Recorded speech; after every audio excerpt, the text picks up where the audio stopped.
Welcome to the Deep Dive.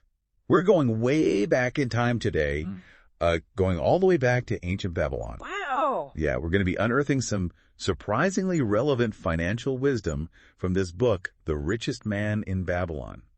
But don't worry, we're not talking dry economic theory here. No. Think engaging stories that make these financial principles really stick with you. It's amazing how relevant those parables still are, thousands of years later to our modern financial challenges. Right. It's like human nature and the fundamentals of building wealth really haven't changed all that much. Nope. So the book centers around Arcad, a guy who starts as a poor scribe, Okay. but ends up the richest man in Babylon.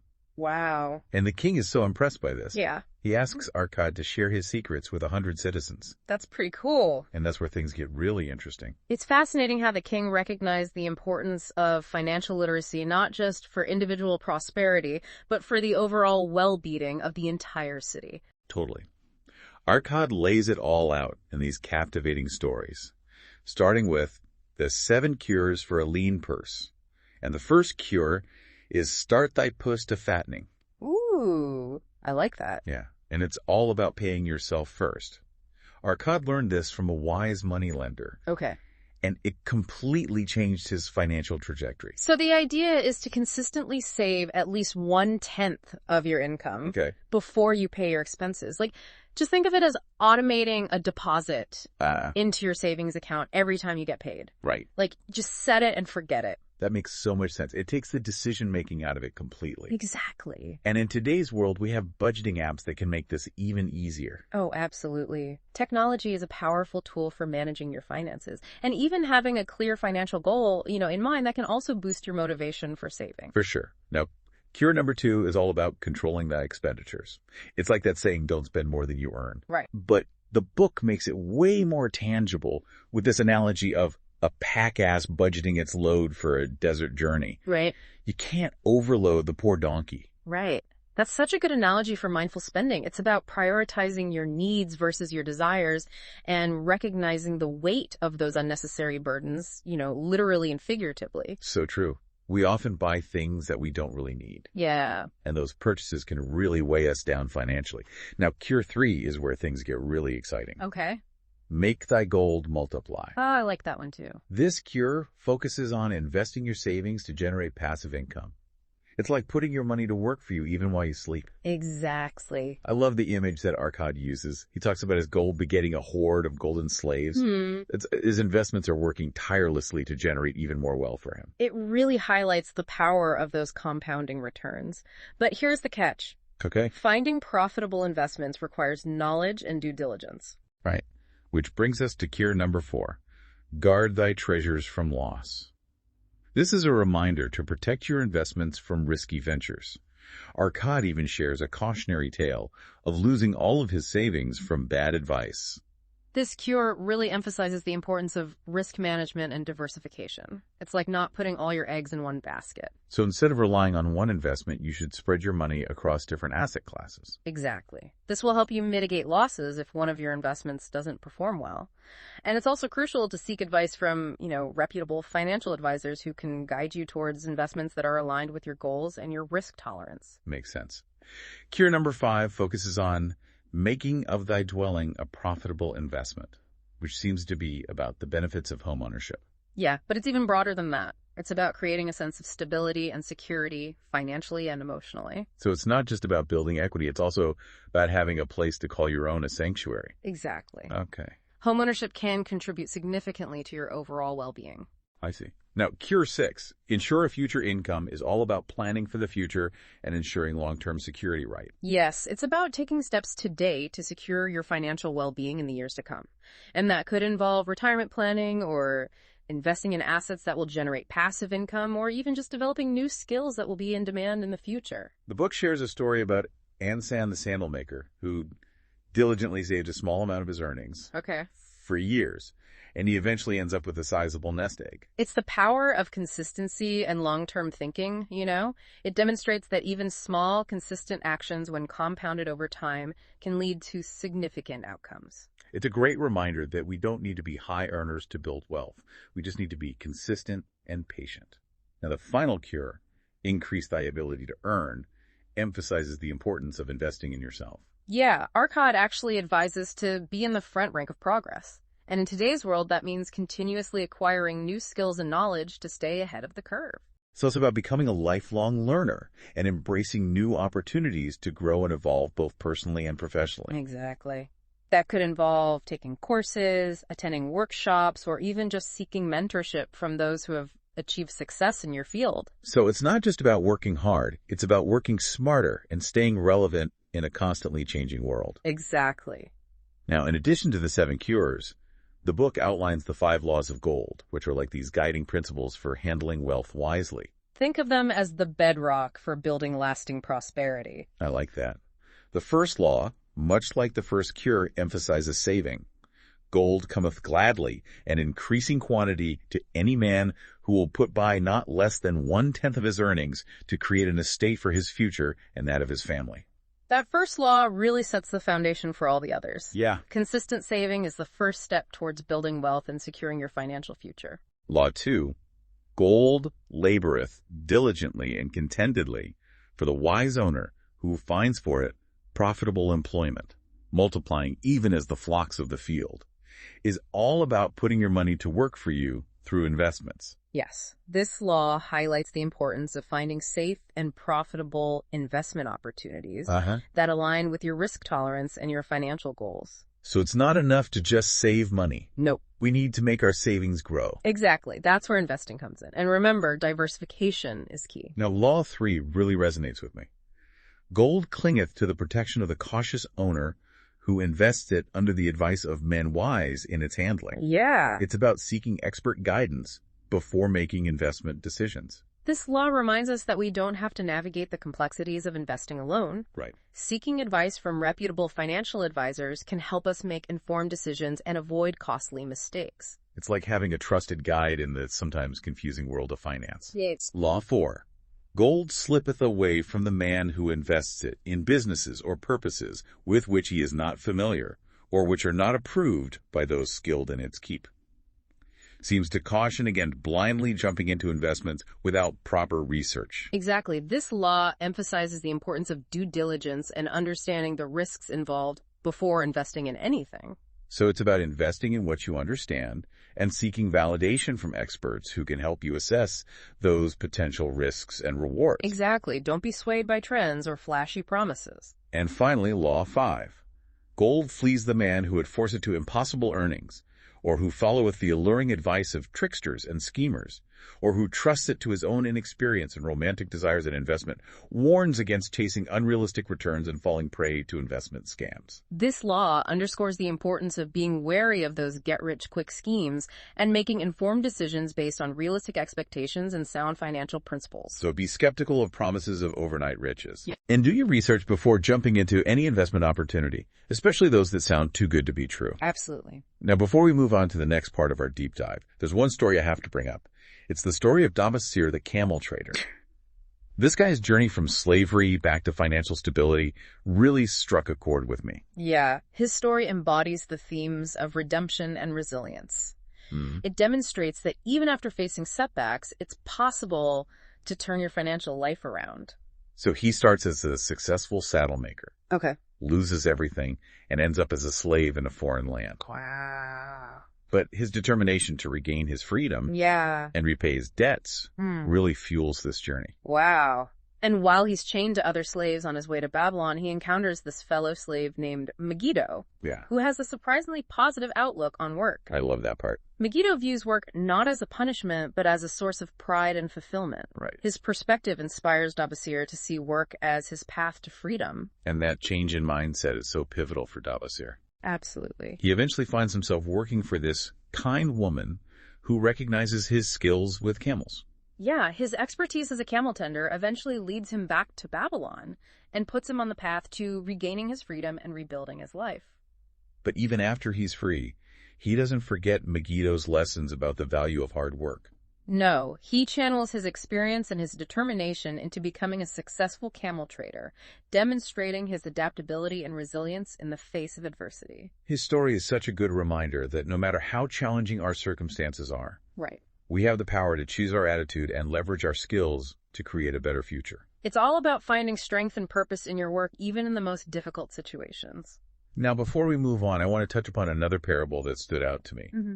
The story of Rodan the spearmaker.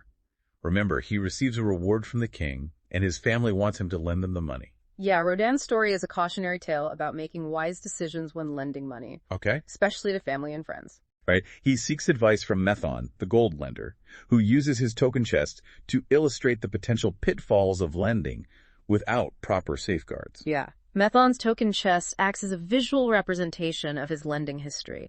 It showcases both his successes and his failures. And each token tells a story. It does. Some with happy endings, Right. and some not so much.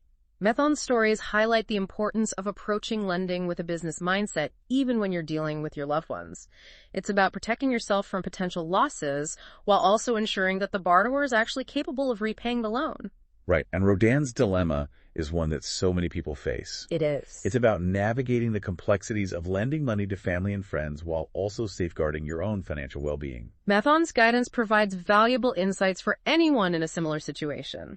He emphasizes clear communication, realistic expectations, and mutually beneficial terms. It's a reminder that even with the best intentions, lending money to loved ones can be risky. Yeah. If not approached with caution and a clear understanding of the potential consequences. Definitely. Now, before we move on, I want to shift our focus to a story that takes us beyond the bustling marketplaces and the grand palaces of Babylon Okay. and into the world of archaeology and historical discovery. Ooh. The clay tablets from Babylon. This story presents the wisdom of ancient Babylon through a modern lens, connecting the past to the present in a fascinating way.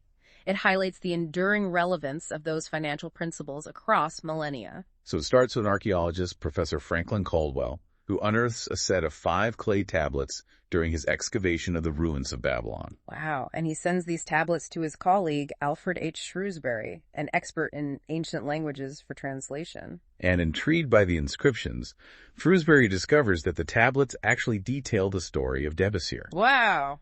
a man determined to overcome past financial mistakes and rebuild his life. Babasir's story, as recorded on those ancient tablets, mirrors the principles of wealth building that we've been discussing.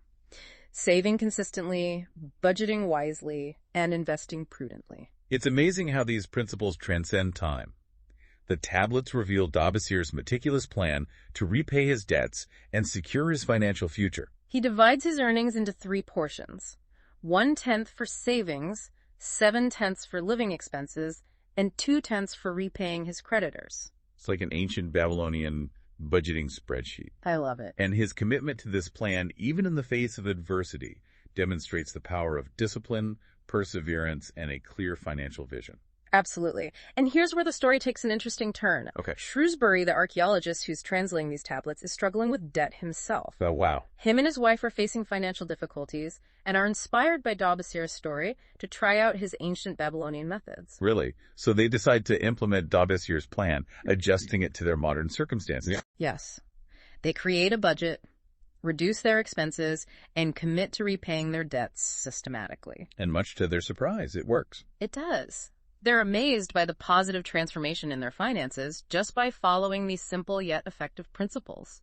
They start to gain control of their money and experience a newfound sense of financial security. Shrewsbury's experience serves as a powerful validation of the timelessness and universality of the principles taught in The Richest Man in Babylon. It proves that those principles can be applied effectively even in today's world. It really does. It's a reminder that no matter our circumstances or the era we live in, the fundamentals of financial well-being remain the same. Yeah, the story of the clay tablets bridges the gap between ancient wisdom and modern-day financial challenges. Right. Providing hope and inspiration for anyone seeking to improve their financial situation. Now, before we dive into the next part of our exploration, let's just take a moment to reflect on what we've uncovered so far. What insights from these ancient Babylonian tales resonated with you the most? What strikes me is the simplicity and the practicality of the principles that are presented in these stories. Despite being set in a distant past, they resonate with our modern-day financial challenges and aspirations. Absolutely. It's a reminder that human nature and the fundamentals of wealth building really haven't changed all that much over time. The key takeaways are timeless. Save consistently, control your spending, invest wisely, and seek expert advice. These principles, if applied diligently, can pave the path towards financial security, and prosperity. And the best part is these principles are presented in a way that's easy to understand and apply, making them accessible to anyone, regardless of their financial background. The storytelling format makes it engaging and memorable, helping the listener connect with the material on a personal level. So are you ready to continue our journey through the streets of ancient Babylon as we unearth even more timeless wisdom in the next part of our deep dive? Absolutely, there are still many fascinating stories and valuable insights to uncover. Stay tuned. All right, we'll be right back after a short break. As we were discussing de Bezir's journey and the clay tablets, it made me think about the broader implications of financial responsibility, not just for individuals, but for entire societies. That's an interesting connection. I'm curious to hear where you're going with this. The Richest Man in Babylon doesn't just focus on personal finance. It also touches upon the importance of protecting a city's wealth, its infrastructure, and its people. Are you thinking of the parable about the walls of Babylon? Precisely. It tells the story of Banzar, a seasoned soldier, who witnessed the strength and resilience of Babylon's legendary walls during a siege. Right. Those walls were considered one of the 7 wonders of the ancient world. Yeah. They protected the city from countless attacks, safeguarding its citizens and treasures for centuries. The walls symbolize a city's commitment to safeguarding its resources and ensuring long-term stability and prosperity. It's a reminder that strong foundations are essential, not just for individuals, but for societies as a whole. So in a way, those walls represent the collective financial well-being of the city. They symbolize the protection and security that sound financial principles can provide. Exactly. Investing in infrastructure, education, and the well-being of its citizens are crucial for a city to thrive. It's about creating a secure and prosperous environment for all. And just like those ancient walls protected Babylon, we have modern-day walls that safeguard our own financial well-being. Things like insurance emergency savings accounts and diversified investments. That's a great analogy. These financial tools and strategies act as safeguards against unforeseen events, helping mitigate risks and preserve our hard-earned assets. It's like building a financial fortress. Yes. To protect ourselves and our families from life's unexpected storms. Speaking of financial storms, de Bezir's journey from slave back to camel trader really highlights the power of resilience and adaptability. It's a story that resonates deeply with anyone who has faced financial setbacks. For sure. His story is incredibly inspiring. He goes from losing everything to rebuilding his life through hard work, determination, and a willingness to embrace new opportunities. And it all begins with a shift in perspective. Remember the scene where de Bezir, while chained to other slaves on their way to Babylon, encounters Megiddo, who expresses a profound love for work. Yeah, Megiddo's outlook on work completely changes de Bezir's mindset. Instead of seeing work as a punishment, he begins to see it as a path to freedom and self-improvement. Megiddo's perspective is a powerful reminder that even in the most challenging circumstances, our attitude and how we approach our work can make all the difference. It's not just about the work itself, it's about leveraging your skills and expertise to create opportunities. De Bezir's expertise as a camel tender eventually leads him back to Babylon and sets him on the path to rebuilding his life. Exactly. His story is a testament to the importance of honing your skills, recognizing your strengths, and being open to new possibilities. It's about adapting to changing circumstances and using your talents to navigate life's challenges. Speaking of challenges, I'd love to revisit the story of Rodin the Spearmaker. His dilemma about lending money to family really struck a nerve with me. It's a situation many of us can relate to. Yes. Rodin's story provides valuable insights into navigating the complexities of lending money to loved ones. Remember Mathon's wise words? Better a little caution than a great regret. That advice really resonated with me. It emphasizes the importance of careful consideration and risk assessment when making financial decisions, especially when emotions are involved. Mathon's token chest, with each token representing a loan and its outcome, serves as a powerful reminder that lending even to those we care about should be approached with a balance of compassion and financial prudence. It's a delicate balance, isn't it? You want to help those you love, but you also need to protect yourself from potential financial harm. Exactly. Mathon's guidance emphasizes the importance of clear communication, realistic expectations, and establishing mutually beneficial terms when lending money to friends or family. So it's about protecting both yourself and the relationship by ensuring that the loan is viable and that everyone involved understands the terms and potential consequences. While we often associate ancient Babylon with grandeur and opulence, the richest man in Babylon also sheds light on the other side of the coin, the poverty and struggles that many people faced. Right. The book doesn't shy away from portraying the realities of life in ancient Babylon, including the challenges faced by those who struggle financially. We see this in Dabasir's story, how easily someone could fall into debt and lose everything. Even Arkad, the richest man in Babylon, starts his journey as a poor scribe.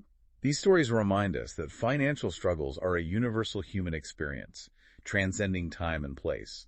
It's something that people from all walks of life have grappled with throughout history. But the richest man in Babylon also offers a message of hope and empowerment. It emphasizes that with the right knowledge and mindset, it's possible to turn things around. So it's about taking control of your finances, making informed decisions, and developing healthy financial habits that can lead to long-term prosperity. And it's not just about money. The book highlights the importance of character traits like honesty, hard work, and perseverance as essential ingredients for achieving success. It's about building a solid foundation, both financially and ethically, that can withstand life's challenges and support your journey toward a fulfilling and prosperous life.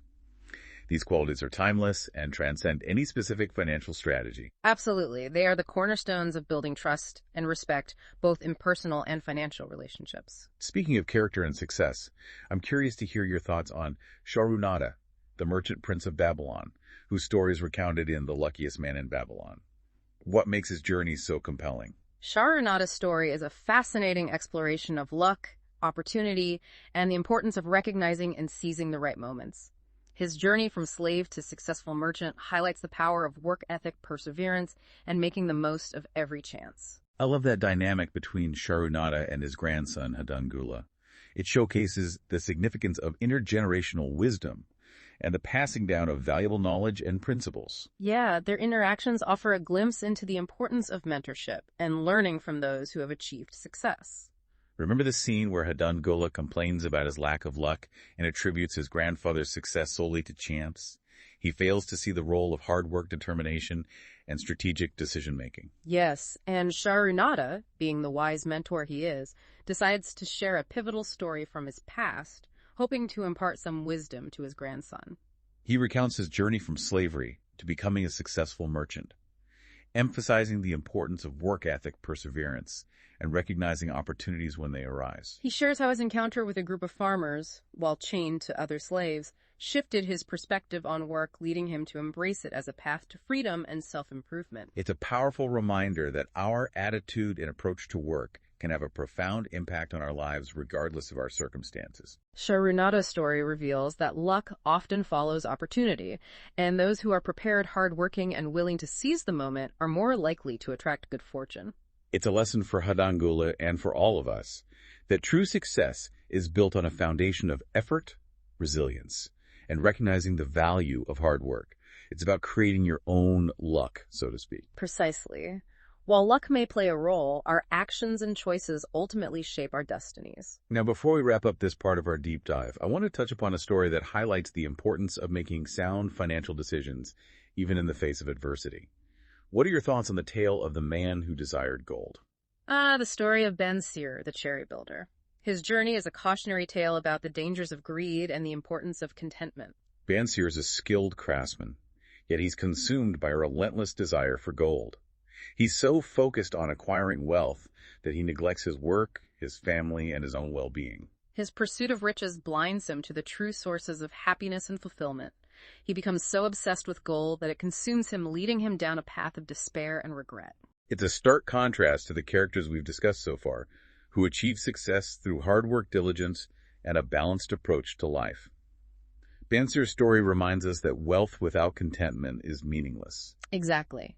It's a reminder that true prosperity encompasses not just financial abundance, but also emotional well-being, strong relationships, and a sense of purpose. It's about finding fulfillment in our work, appreciating the simple joys in life, and cultivating a sense of gratitude for what we have. Ben Sear's journey highlights the importance of aligning our desires with our values and ensuring that our pursuit of wealth doesn't come at the expense of our happiness and well-being.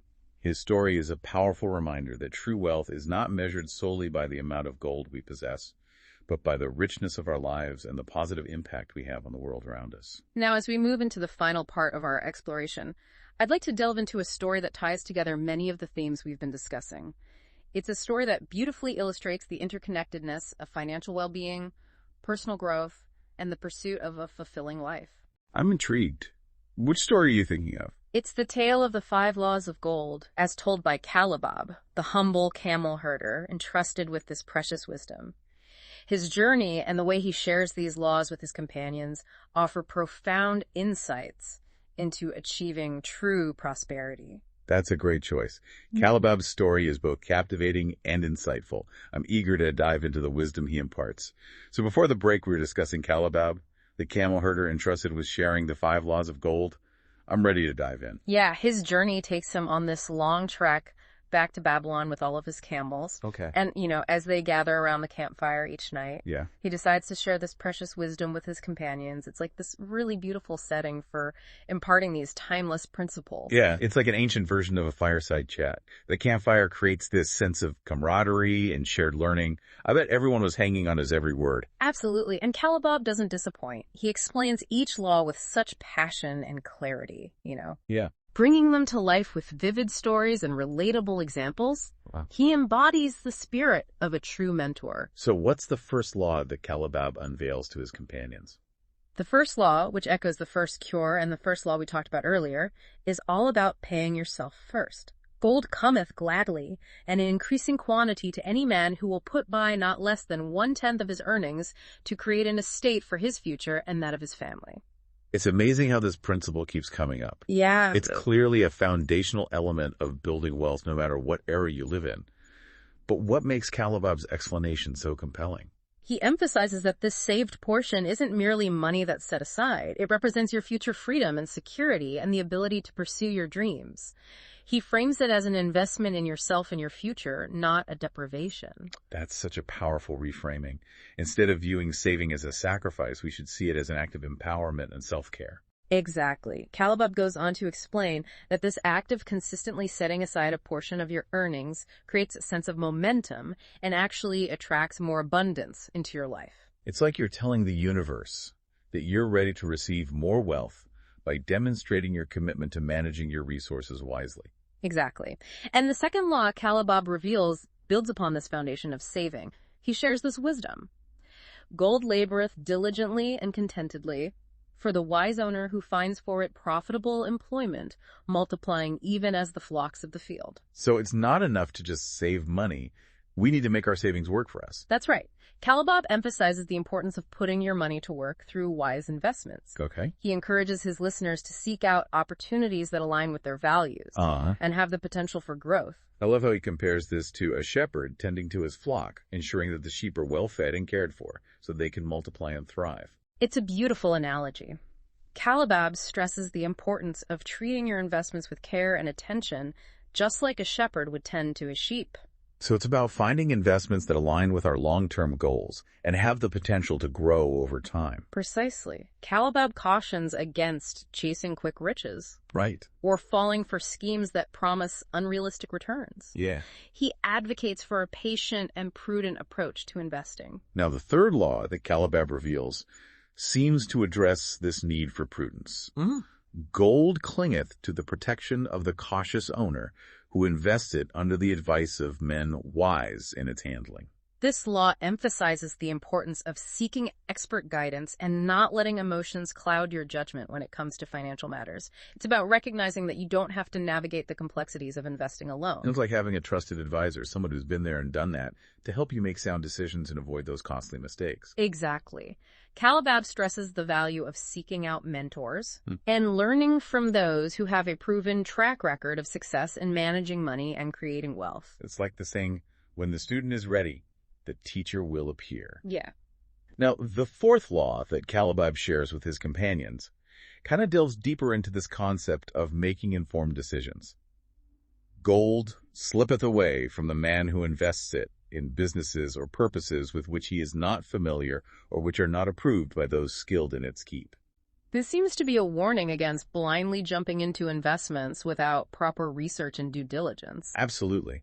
Calabab stresses the importance of investing in what you understand. Right. He cautions against getting caught up in trends or fads. Okay. And he advocates for thorough research and a deep understanding of the risks involved before investing in anything. It's like the saying, look before you leap. Precisely. It's about being a savvy investor, not a gambler. Now, finally, Calabab unveils the fifth law, which seems to encapsulate the essence of wise financial management.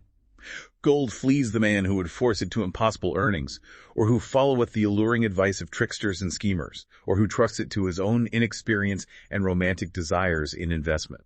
This law cautions against greed and impatience, Right. and falling prey to those get-rich-quick schemes. It's a reminder that building true wealth takes time, discipline, and a commitment to sound financial principles. It's about resisting the temptation to chase unrealistic returns and staying focused on a long-term strategy for building lasting prosperity. Exactly.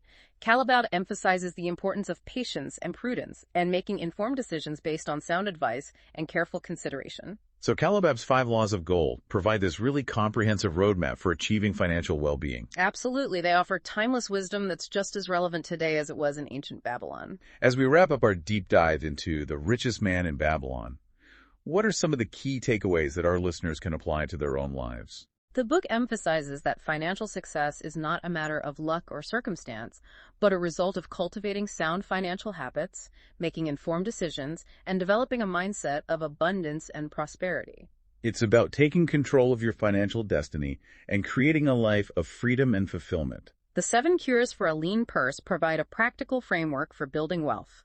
Save consistently, control your expenditures, make your gold multiply, guard your treasures from loss, make your dwelling a profitable investment, ensure a future income, and increase your ability to earn. And the 5 Laws of Gold serve as guiding principles for managing money wisely. Pay yourself first, put your money to work for you, seek expert advice, invest in what you understand, and avoid get-rich-quick schemes. The stories of Arkad, Dabasir, Rodan, Sharunada, and Calabab highlight the importance of hard work, perseverance, seizing opportunities, and seeking wisdom from those who have achieved success. It's a reminder that financial freedom is a journey, not a destination, and that every step we take toward financial literacy and responsible money management brings us closer to achieving our goals. The Richest Man in Babylon presents these principles in an engaging, relatable, and actionable way, making them accessible to everyone regardless of their financial background. It's a book that can transform your perspective on money and empower you to take control of your financial future. So if you're looking for timeless wisdom and practical guidance on building wealth and achieving financial well-being, we highly recommend diving into The Richest Man in Babylon. It's a book that can change your life. And that's it for this deep dive. Thanks for joining us. We'll see you next time.